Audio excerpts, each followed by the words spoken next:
दिवाळी फराळामध्ये आज आपण बेसनपुरीचे लाडू बनवणार आहोत। तर बेसनपुरीचे लाडू बनवण्यासाठी 1 किलो इथे आपण विकतचं बेसन पीठ घेतलेलं आहे। तर 1 किलोचे आज आपण इथे बेसनपुरीचे लाडू बनवणार आहोत। तर संपूर्ण पीठ आपण इथे चाळून घेतलं।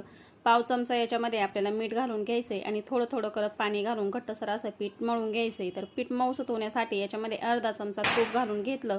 छान असं मऊसूत पीठ आपण मळून घेतलं। आता याचे आपण उंडे तयार करून ठेवूया पुरीच्या आकाराचे, खूप छोटे नाही किंवा खूप मोठे नाही।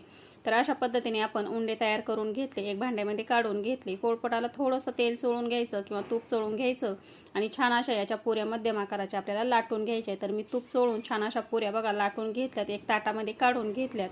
1.5 कप तूप आपण इथे कढईमध्ये घालून घेतलं। तूप चांगलं गरम झालं की याच्यामध्ये पुऱ्या आपल्याला छान कलर येऊपर्यंत अशा तळून घ्यायच्या। तर बघा किती मस्त कलर आलाय।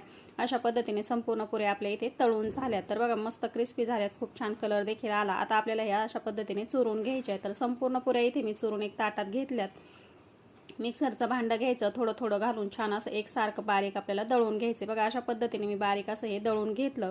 जाडसर तुकडे जर असले तर ते तुम्ही चाळणीने चाळून सुद्धा घेऊ शकता। आता याच्यामध्ये आपल्याला वेलची पूड घालून घ्यायची आणि जे तूप आपलं पुऱ्या तळून शिल्लक राहिले ते सुद्धा याच्यामध्ये आपल्याला घालून घ्यायचे। तर वेलची पूड घालून घेतली, तूप सुद्धा घालून घेतलं, छान असं एकत्र करून घेतलं। आता पाक बनवून घेऊया। 1 किलो बेसन पिठासाठी मोजून इथे मी 900 ग्रॅम साखर घेतली। साखर बुडेल एवढं पाणी घालून घेतलं। साखर ढवळून घ्यायची चांगली आणि एक तारी पाक आपल्याला बनवून घ्यायचा आहे। बघा मस्त अशी याची तार तुटते अशा पद्धतीचा पाक तयार करून घ्यायचा आहे। पाक तयार झाला, गॅस बंद केलाय। आता कोमट झाला की या मिश्रणावरती आपल्याला थोडा थोडा करत हा पाक घालून घ्यायचा आहे। तर खूप छान असे हे दामट्याचे लाडू किंवा डाळीचे लाडू, बेसनपुरीचे लाडू सुद्धा म्हणतात, तर खूप छान हे लाडू तयार होतात। तर दिवाळी स्पेशल आज आपण खमंग अगदी मस्त असे चविष्ट ही पारंपरिक पद्धतीने लाडू तयार केले।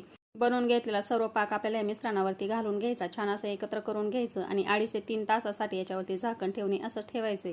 तर 2.5 ते 3 तासासाठी हे मी असं छान असं भिजू दिलं। छान असं पाकामध्ये हे मुरलेलं आहे आणि बघा मी याचा लाडू सुद्धा बनवून बघितला होता। आता याचे आपल्याला लाडू बनवून घ्यायचे। हाताला थोडंसं तूप चोळून घ्यायचं आणि छान असे हवे त्या आकारामध्ये लाडू बनवून घ्यायचे। तर बघा किती सुंदर असा लाडू तयार झालाय। आता ह्याच पद्धतीने सर्व लाडू इथे बांधून घेणारी दिवाळी फराळामध्ये आवर्जून केला जाणारा पारंपरिक आपला एकदम मस्त असा हा डाळीचा लाडू तयार झालाय। तर बघा ह्या पद्धतीने सर्व लाडू इथे बांधून घेतले। 1 किलो लाडूचे इथे आपले 40 ते 45 लाडू तयार होतात। तर बघा अशा पद्धतीने आपले मस्त डाळीचे लाडू तयार झाले। तोंडात टाकताच विरघळतील अशा पद्धतीचे आपले इथे डाळीचे लाडू हे तयार झालेले आहेत। एक लाडू आपण फोडून सुद्धा बघूया। तर बघा मस्त असे लाडू चविष्ट आपले हे तयार झालेले आहेत। तुम्ही सुद्धा फराळामध्ये या पद्धतीने नक्की बनवून बघा। व्हिडिओ बघितल्याबद्दल अगदी मनापासून सगळ्यांना धन्यवाद।